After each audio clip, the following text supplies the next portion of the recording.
El trabajo puede observarse desde muy diferentes ángulos. Una obligación pesada, una pasión, un desafío, una angustia, una fuente de sustento o un pasatiempo. Para los economistas en general, el trabajo es un mercado. En 3 minutos usted sabrá todo o casi todo sobre el mercado del trabajo. Imaginemos un país muy pequeño donde hay instaladas 10 empresas y viven 100 personas en edad de trabajar. De esas 100 personas, 56 son parte de la población activa, es decir, trabajan o buscan empleo. En su conjunto, nuestras 10 empresas y nuestras 56 personas activas constituyen, por lo tanto, un mercado, donde se compra o se vende trabajo. Como todo mercado que se precie, el del trabajo está basado en la oferta, es decir, los trabajadores, y el de la demanda, es decir, las empresas. Como los trabajadores más cualificados son más productivos que los no cualificados, las empresas están dispuestas a pagarles más. Pero el mercado del trabajo está muy segmentado. Una fábrica de alpargatas no contratará a un ingeniero de automóviles, por muy competente que sea, así como un constructor de automóviles no contratará a un cosmonauta. El precio del trabajo depende también de las circunstancias. En una situación de pleno empleo, los trabajadores disponibles son escasos, de modo que los salarios suben. En periodos de desempleo, por el contrario, la oferta de trabajo se hace sobreabundante y los salarios bajan. Pero volvamos a nuestro mini país, donde una parte importante de la población activa trabaja en minas de arponio. Los mineros ganan bastante, hasta el día en que se inventa el arponio sintético.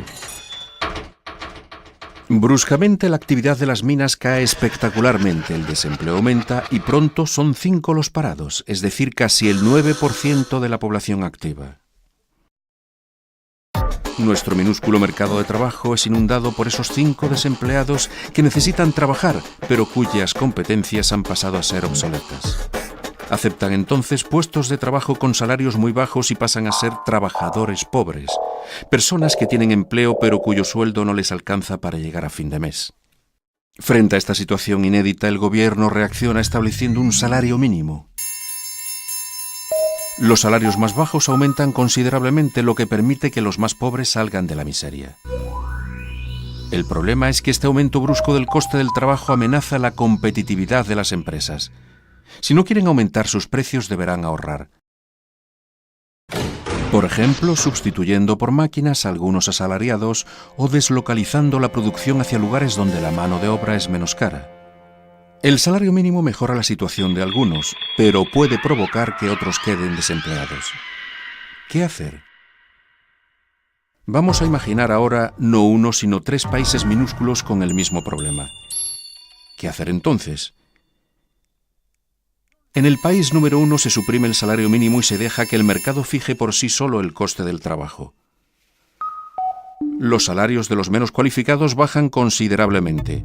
Es la solución menos costosa para la colectividad, pero supone aceptar una sociedad con 2 velocidades, donde los pobres tendrán difícilmente acceso a la salud y a la educación. Para entender lo que pasa en el país número 2, hay que recordar que un salario incluye cotizaciones sociales que sirven para financiar el seguro de desempleo, el sistema de salud y la jubilación. En el país número 2, el gobierno conserva el salario mínimo, pero suprime las cargas sociales de los salarios bajos. Gracias a esta exoneración, el coste del trabajo no cualificado disminuye para las empresas, sin que baje el poder adquisitivo de los asalariados. En resumen, todo el mundo queda contento. El problema de la solución número 2 es su coste. Las cargas economizadas por las empresas son compensadas por el Estado y, por lo tanto, por los contribuyentes. En el país número 3, el gobierno estima que hay que aumentar la productividad de los trabajadores no cualificados, financiando programas de formación. Es costoso para los asalariados, para las empresas y para el Estado, pero permite a los trabajadores y a las empresas adaptarse a la evolución técnica de sus oficios. Bien, tengo una pequeña adivinanza. ¿Qué solución hay que elegir? ¿La 1, la 2 o la 3? En el mundo real las 3 soluciones coexisten y son contempladas respectivamente. En Estados Unidos, en Francia, en Dinamarca. ¿Cuál es la mejor? En este caso los economistas no saben qué decir.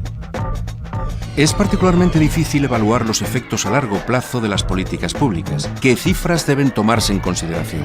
La tasa de desempleo, el desempleo de larga duración, la productividad. Y además, más allá de las cifras, estas diferentes soluciones provienen de la historia nacional, de modelos económicos y de diferentes opciones políticas. Dado que el mercado del trabajo ocupa un lugar social y humano con un significado particularmente profundo, no es un mercado homogéneo. Varía mucho de un país a otro.